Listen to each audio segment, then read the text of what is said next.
Hey friends, welcome back. Today we're diving into letter 7 of the Screwtape Letters by C.S. Lewis. In this letter, Screwtape pulls back the curtain on another subtle strategy. Whether the patient becomes a passionate patriot or a zealous pacifist doesn't really matter, as long as the cause becomes more important than Christ. Let's get into it. Screwtape doesn't mind whether the patient aligns with one ideology or the opposite. The real goal is to shift the patient's faith from being centered on Jesus to being centered on a movement, a cause, a position, a side. When Christianity becomes a means to an end, whether political or social, the patient's eyes are no longer on Christ as the goal, but as a tool. And once that shift happens, everything begins to change. Once the cause takes center stage, Screwtape encourages the patient to divide the world into us and them, right versus wrong, good people versus bad people. And once that line is drawn, something subtle begins to happen. We stop evaluating ideas and we start evaluating people, not based on truth, but based on which side they're on. And it shows up in really practical ways. We begin to assume motives. We stop listening. We become quicker to respond and slower to understand. Someone disagrees with us, and instead of thinking, why do they see it that way, we think, what's wrong with them? And over time, that mindset hardens. Disagreement turns into frustration. Frustration turns into contempt. And eventually, people aren't just wrong, they're the problem. And this is exactly what the enemy wants. Because once we start seeing people as enemies instead of individuals or people made in the image of God, it becomes much easier to justify bitterness, harshness, and dismissiveness, all while still believing we're standing on the side of truth. And here's the tension Lewis is getting at.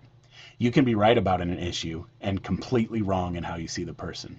And once that happens, it's no longer about truth, it's about winning. In this letter, there's another subtle maneuver that Screwtape debates. Should the patient believe in the existence of devils or not? If the patient dismisses the supernatural entirely, they lose a tool. They lose the ability to influence him through fear.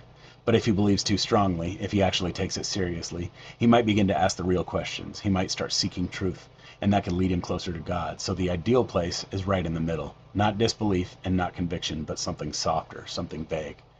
To believe in spiritual things the way someone believes in Santa Claus. It's a nice idea, it's familiar, it's easy to talk about, but it doesn't actually change anything. It doesn't shape your decisions, it doesn't affect your priorities, it doesn't alter how you live, and that's exactly the goal. Because in that space, the patient can say he believes while living as if he doesn't.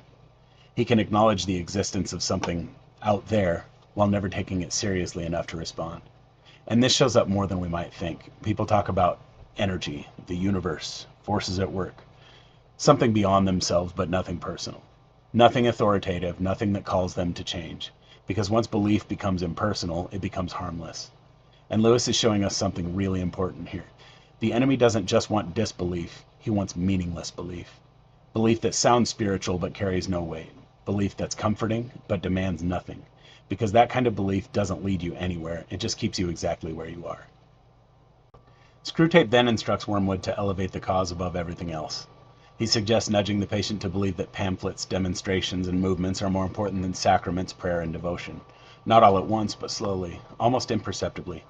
Less time in prayer, less attention to scripture, less focus on Christ, and more energy poured into the cause. More reading, more talking, and more reacting. Until eventually something shifts. The patient begins to think, my activism is my religion. And at first it even feels right. He's passionate and engaged. He's standing for something. But then comes the real inversion. Eventually the religion itself becomes just part of the cause. Now the cause is primary, and faith, that's just there to support it, to justify it, to give it weight. And here's where it gets even more dangerous. The more religious the patient appears, the more convinced he is, the more vocal he becomes, the more useful he is to the enemy. Because now he's not just holding to a position, he's spiritually convinced of it. And at that point it becomes very difficult to challenge. Not because it's true, but because it feels sacred. And once something feels sacred, we stop questioning it. And that's precisely where the enemy wants him. Because now it's no longer about devotion to Christ. It's about devotion to a cause that has taken his place. At the end of the letter, Screwtape reveals the deeper goal. They want the patient to recognize that there are influences, pressures, forces acting on him, while at the same time denying that there are any real spirits at all. No God, no devil, no spirits, no demons, just forces. Something out there, but nothing personal. And in that state, the patient becomes incredibly easy to manipulate, because he feels influenced, but doesn't understand by what. He feels conviction, but has no anchor for truth. But we're called to something completely different. Not vague forces, but the real, living Jesus. Because when we're anchored in him, everything comes back into order. Truth is still truth, but it's no longer a weapon. Conviction remains, but it's grounded in humility. And people are no longer enemies. They're individuals we're called to love. In this letter, Lewis reminds us that the enemy doesn't always work through obvious evil. He works through misplaced priorities. So let's be people who don't just stand for something, but people who are anchored in the right thing. Next week, we'll be diving into letter 8 to explore how spiritual forces use our natural highs and lows in shaping us. Thanks for being here, and I'll see you next Friday.